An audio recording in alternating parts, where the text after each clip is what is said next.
Hi, my name is Adriana and I am here on behalf of Forever Curls Academy. A craftsman is only as good as his tools. And today I'm going to talk to you about some of my tools for styling that I cannot live without. So first we have our clips. So there's 3 different types of clips that I like to have. We have a metal grippy clip that has kind of like the shark teeth in it. I really like this one because it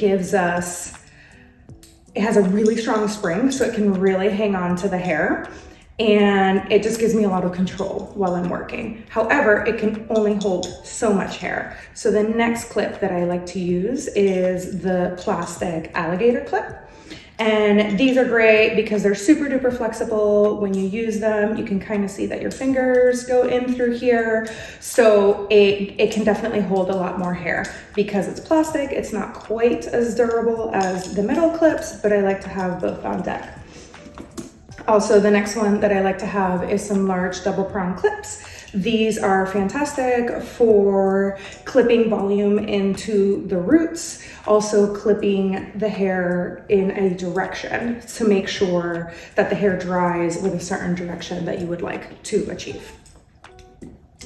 Next, I have picks. Picks are great because you can use them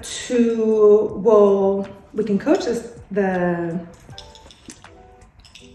can coach the client to not touch their hair as much, to not be super handsy. So when they're having to lift their hair to diffuse, they can use the chopstick so that they're not over touching and potentially causing frizz in their hair. I like to use them for sectioning, and I also like to use them you can kind of like wrap the hair up and stick the pin in it to just hold your sections out of the way.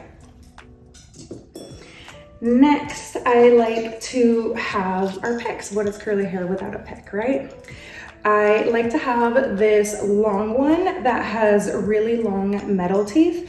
The teeth don't have to be metal, but this one is just really nice and durable, and it has the really long length on them. I use it to help lift the roots while diffusing. You can also fluff open the hair with it and back tease a little bit to create more volume and fullness. So I use these interchangeably. However, I do find that I reach for this one more because it's longer. I feel like I can work with it a little bit more. Next, we have our detangling brushes. So I like to have several different detangling brushes on deck, and I'm holding them here kind of like in the order of like softness to firmness on them. With this one, the bristles are pretty spread apart and it is very, very flexible. It can be great for wavies and hair that isn't necessarily super thick and dense, so that it can really help you to just get through the tangles and get all the shared hair out and be able to get through the hair effectively. However, once you start getting people with thicker hair, that may not be enough. So I like to have something like this guy, which also has really flexible bristles. It also has a double row, so you can really make sure that you're not leaving any shed hair behind. And then the next one that I like to have is one that has stronger, like more firm bristles. It still has flex and it has a flexible spine. So this one I tend to use on tighter curls, more coily, where when you go to use this or these bristles would totally fold with the tightness of the curls. So I like to have different strength or thickness to the bristles depending on what I'm working on. I know that having a detangling tool can sometimes be a little bit of a controversial topic because originally it was advised to not use a brush at all and only use our hands to detangle. However, when we only use our hands, our fingers are too big. Our hands, like there's too much space in between our fingers. And a lot of times the curls are smaller than the width of our fingers. So our fingers are almost too big or cumbersome of a tool to be able to actually reach in and get all of those shed hair out. So as long as your bristles are flexible, you're not ripping through the hair. Of course, there is technique that goes in through it. You don't want to completely just blow through the hair. You want to slowly take your time, come from the bottom, work your way up, but it will make your life a lot easier with the detangling of all curl types to have the appropriate detangling tool on deck. Next, I have sources of water. So when we style hair, we always want to make sure that the hair is super duper wet, super saturated in order to receive the product and be able to get a good set. So I like to have a spray bottle, and this one is just a classic like mister bottle.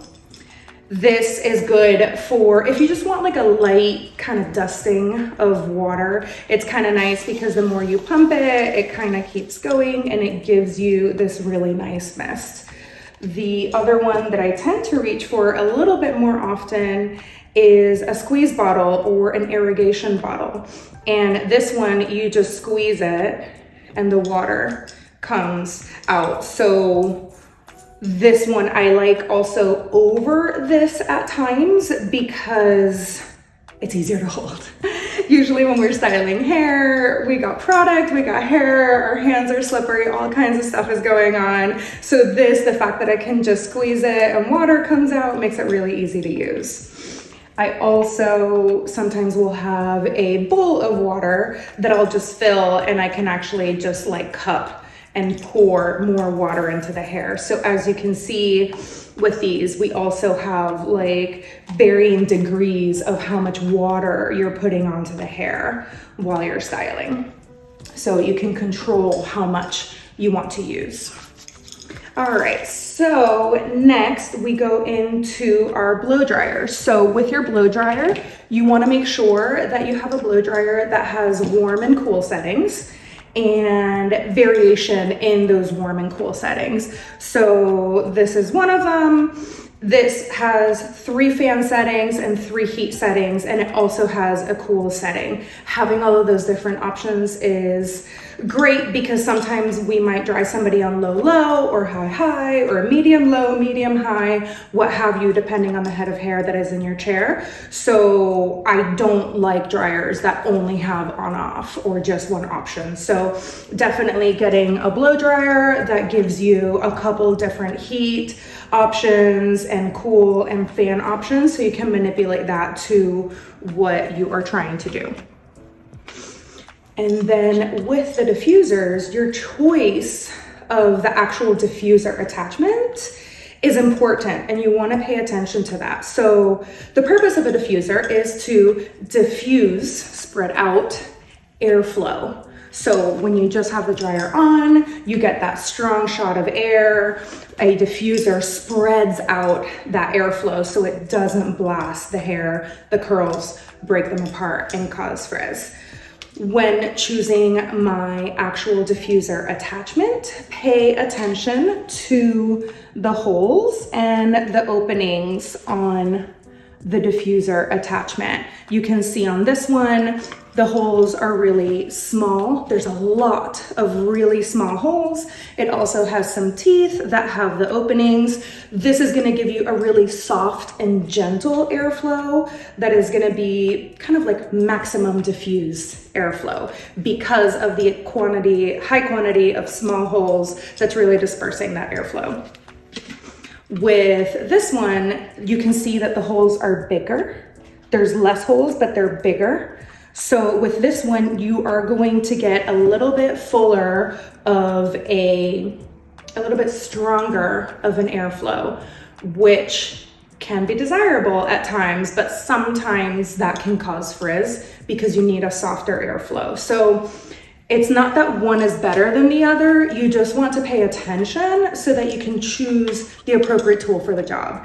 And if you find that you are getting like all your diffusing despite all of your effort of being really gentle and not moving and what have you, it's still causing frizz in your drying it may be that the holes on the diffuser attachment are too big for the purpose of what you're trying to achieve. So pay attention to that. And then we have our nozzle. So sometimes we do use the nozzle of the attachment of the blow dryer.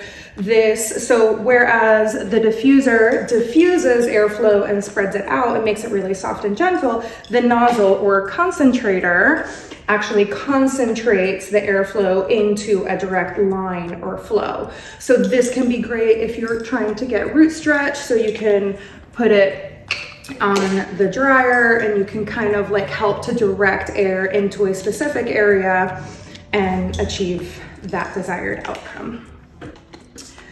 So these are a few of my favorite things.